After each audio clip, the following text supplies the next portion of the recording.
Hi everyone, in this video we'll be learning how to install MySQL version 8 on Windows 10 and 11. Mind that this entire installation process will be sufficient for the Windows 10 and 11 versions. So let's get started. The very first thing what you need to do is just go to your browser and type MySQL Windows download. So you'll be seeing this mysql.com's downloads. This is with the URL.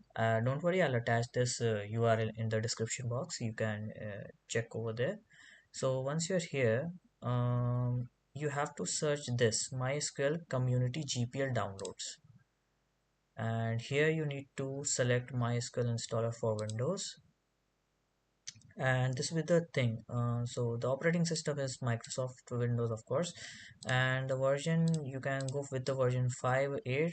I'll go with the latest version is 8, and this will you have to download this one, x86 and 32-bit architecture MSI installer. Currently it's 556 MB. At your time it might be different. I'm not sure, depending upon the version. So I've already downloaded this. Let me show you. So this is the installer. You need to double click it. My SQL installer will initialize itself. Just give it a moment and just see. Yes, of course. So you'll be seeing this kind of interface. So the very first thing what you need to do is you need to click on custom. This will allow you to just cherry pick what are the systems you actually need to get, and you are just making sure that we are not installing something which we don't need. All right, just click on next, and here you will be seeing it is just saying we need to select the products what we actually want. So I want MySQL server. This is the main server will be running in your Windows background as a service. So when you click this, it is highlighted with the blue box. You need to click this arrow. That means we need to install this. Okay. Now click on application, then MySQL Workbench, then MySQL Workbench 8.0, and again we need to click on this arrow. Again, this is also added.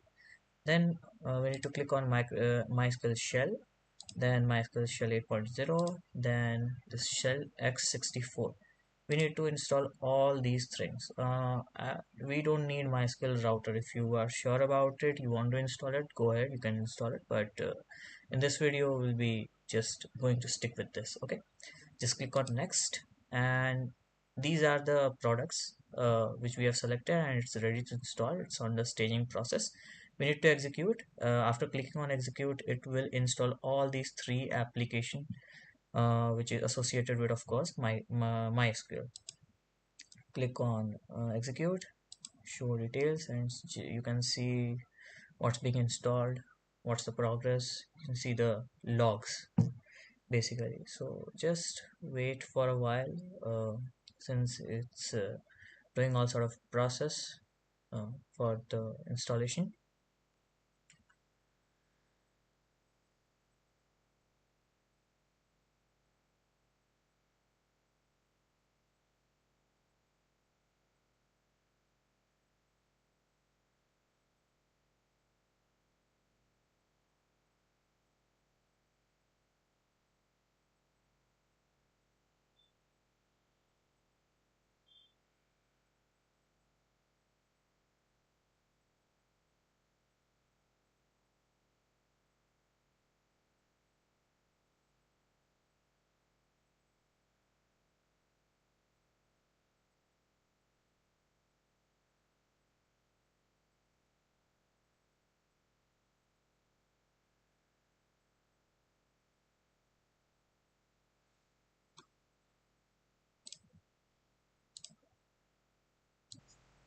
So as you can see, all the three components are installed perfectly.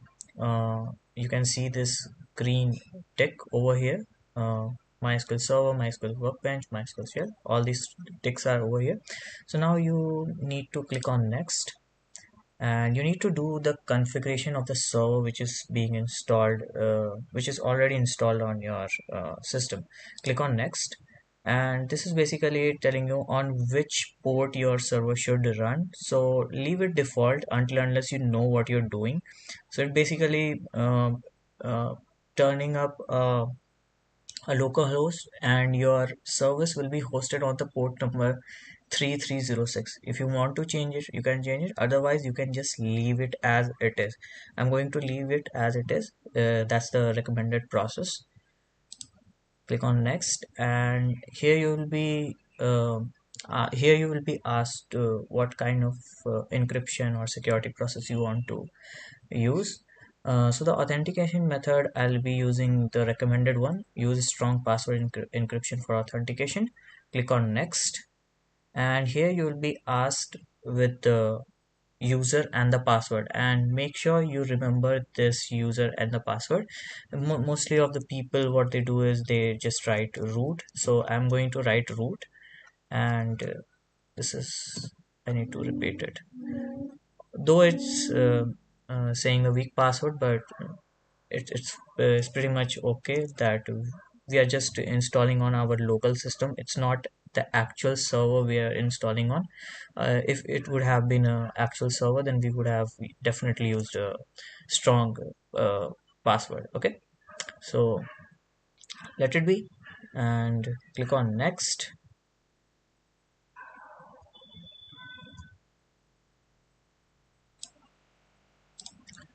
So now, after clicking next, you'll be asked about the Windows service. So basically, after every time you reboot your system, there will be a service which is named as MySQL 8.0, which will be, starting automatically and taking up resources in your background. Now you may ask why it is being, because MySQL is just a database server which will be hosted on your local system.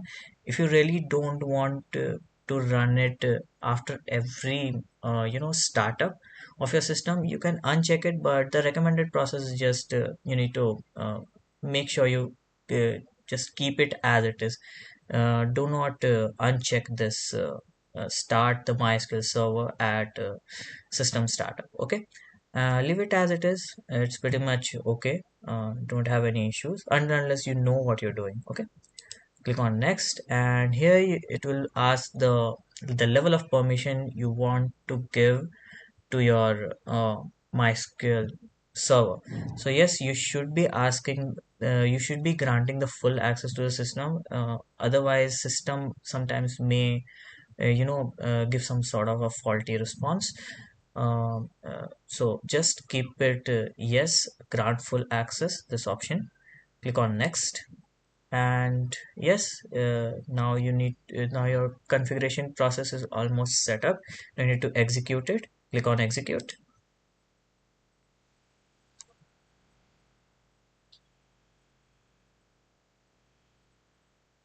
All right, so now the MySQL server is installed successfully. There's a one small step we need to do, and that is we need to add the MySQL server in our environment variables. So let me show you how we can do it. Very first thing what you need to do is just type environment variables. So you'll get this option named as edit system environment variables. Just click on it. Click on environment variables, and here you will be seeing a lot of you know uh, the paths of different application. Don't worry, it's not necessary that you'll be seeing the exact same thing when it comes to the path. So when you are going to edit, there has to be a MySQL shell -bin. This has to be there. If it's not here, make sure you add it. Okay, and I think we are pretty much fine over here. For the system variables, click on edit, and we don't have this over here, right? So let me just add it. uh, Control C. Let me just Control C. Okay, click on this path, click on edit, and just type, just click on new, control V, and we need to OK. Alright, then again press OK, then press OK, and it's completely fine. uh, Now it's saying that configuration is complete. Okay, fine, thank you so much. uh, Start MySQL shell after server start. Okay, fine. All right, so now as you can see, our MySQL workbench is showing up. The shell is also here. Let me just type some of the commands like show data basis. Let me see, syntax error.